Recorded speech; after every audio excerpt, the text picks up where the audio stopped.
Hello everyone, welcome back to our channel. నేను మీ అరుణ. ఇటస్ మన వీడియోలో ఈవినింగ్ టైంలో ఇన్స్టెంట్గా క్రిస్పీగా స్నాక్స్ తినాలనిపించింది అనుకోండి, ఒక్కసారి ఇలా ప్రిపేర్ చేయండి. చాలా టేస్టీగా ఉంటాయి. ఎక్కువ హడావిడి లేకుండా టేస్టీగా క్విక్గా ప్రిపేర్ చేసుకోవచ్చు.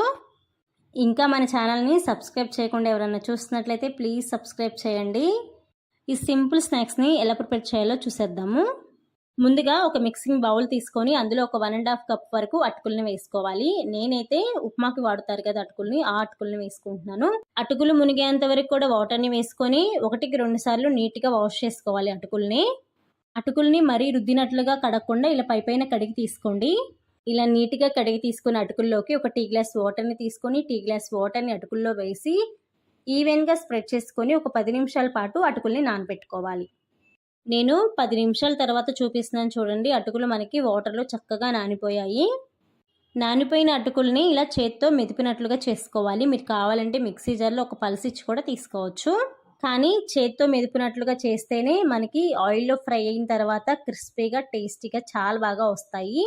ఈ అటుకుల్ని మిక్సీలో కనుక వేసినట్లయితే పేస్ట్ లాగా అయిపోయి మనం ఆయిల్లో ఫ్రై చేసిన తర్వాత క్రిస్పీగా అయితే ఉండవు, మెత్తగా ఉంటాయి. క్రిస్పీగా తినడానికి ఇష్టపడే వాళ్ళు చేతితోనే ఇలా మెదిపినట్లుగా చేస్తూ ముద్దలాగా చేసుకోండి. నేను ముందుగానే 2 మీడియం సైజులో ఉండే బంగాళదుంపలను తీసుకొని మెత్తగా ఉడికించుకొని పక్కన పెట్టుకున్నాను. ఇప్పుడు ఈ బంగాళదుంపల్ని తురుముకోవడానికి ఒక గ్రేటర్ని తీసుకొని బంగాళదుంపల్ని తురుముకోవాలి. మీరు కావాలంటే దుంపల్ని చేతితో నలిపినట్లుగా చేస్తూ కూడా పిండిలోకి వేసుకోవచ్చు. ఇప్పుడు ఇందులోకి ఫ్రెష్గా దంచుకున్న అల్లం వెల్లుల్లి పేస్ట్ ఒక 1/2 స్పూన్ వేసుకోవాలి. చిన్నగా సన్న ముక్కలుగా కట్ చేసుకున్న కొత్తిమీర ఆకుల్ని, చిన్నగా సన్న ముక్కలుగా కట్ చేసుకున్న ఉల్లిపాయ ముక్కలను కూడా వేసుకోవాలి. ఉల్లిపాయలని కొన్ని మాత్రమే వేసుకోవాలండి, ఎక్కువ వేసుకోవద్దు.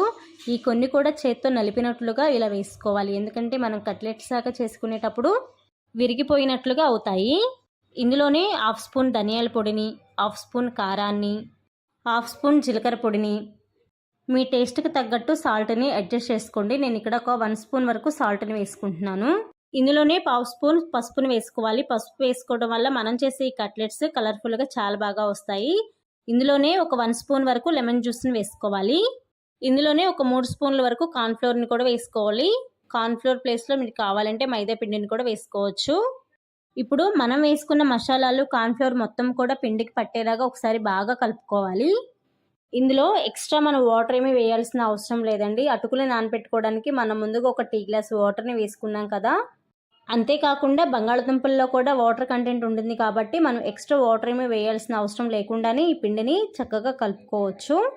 ఈ పిండిని మనం ఎలా కలుపుకోవాలంటే సాఫ్ట్గా కాకుండా ఎక్స్ట్రా సాఫ్ట్గా కలుపుకోవాలి. అప్పుడే మనం చేసే ఈ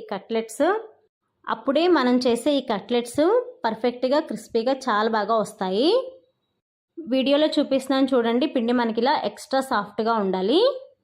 చేతికి నెయ్యిని కానీ ఆయిల్ని కానీ రాసుకొని చేతిలోకి పిండి ముద్దను తీసుకొని రౌండ్ బౌల్ లాగా చేస్తూ అరచేతిలో పెట్టుకొని ప్రెస్ చేసి అంచుల్ని క్లోజ్ చేసినట్లు కనుక చేసినట్లయితే చక్కగా మనకి కట్లెట్స్ అనేవి ప్రిపేర్ అయిపోతాయి.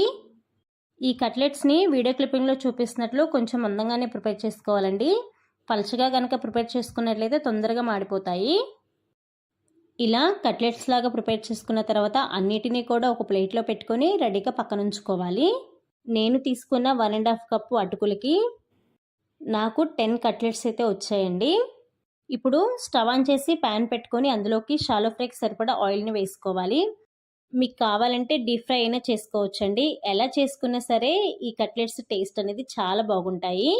ఆయిల్ హీట్ అయిన తర్వాత ఫ్లేమ్ని మీడియం ఫ్లేమ్లో పెట్టుకొని మనం ముందుగా ప్రిపేర్ చేసుకున్న కట్లెట్స్ని ఒక్కొక్కటిగా ఇందులోకి వేసుకోవాలి. హై ఫ్లేమ్లో పెట్టి కనుక ఈ కట్లెట్స్ని మీరు ప్రిపేర్ చేసుకున్నట్లయితే తొందరగా మాడిపోతాయి, లోపల మాత్రం పచ్చిగానే ఉంటాయి.